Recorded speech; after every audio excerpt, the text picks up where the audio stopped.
తెలుగు రాష్ట్రాల్లో ఎండలు మండిపోతున్నాయి. రెండు తెలుగు రాష్ట్రాల్లోని వాతావరణం అగ్నిగుండంలా మారిపోయింది. ఉదయం 8 గంటలు దాటితే చాలు కాలు బయట పెట్టలేని పరిస్థితి నెలకొంది.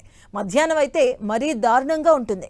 ఎండ వేడి ఉక్కపోతతో అటు ఇంట్లో ఉండలేక బయటకు వెళ్లలేని పరిస్థితి నెలకొంటుంది. దాదాపు అన్ని జిల్లాల్లోనూ 45 డిగ్రీల వరకు పైనే ఉష్ణోగ్రతలు నమోదవుతున్నాయి. దీంతో చిన్నపిల్లలు వృద్ధులు జాగ్రత్తగా ఉండాలని వాతావరణ అధికారులు సూచిస్తున్నారు.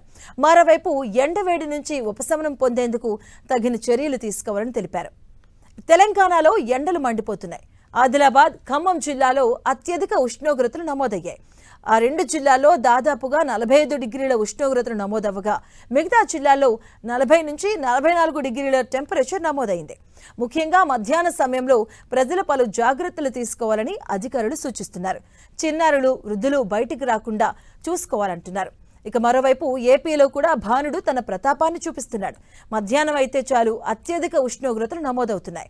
ఇక నిన్న నెల్లూరు జిల్లా గూడూరులో 45.8 డిగ్రీలు నమోదయ్యాయి. ఇక ఈ సీజన్లో ఇదే అత్యధికం అంటున్నారు వాతావరణ శాఖ అధికారులు. అటు పిడుగురాలలో 45.2 డిగ్రీలు, మార్కాపురంలో 45 డిగ్రీల ఉష్ణోగ్రతలు నమోదయ్యాయి.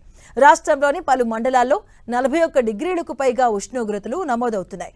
కొన్ని ప్రాంతాల్లో వేడి గాలులు కూడా తీవ్రంగా వీస్తున్నాయి. రాయలసీమ, కోస్తాంధ్ర ప్రాంతాల్లో వడగాలులు విపరీతంగా పెరిగాయి. ఇక పొడిగాలుల ప్రభావంతో వృద్ధులు, చిన్నపిల్లలు తీవ్రంగా ఇబ్బందులు పడుతున్నారు.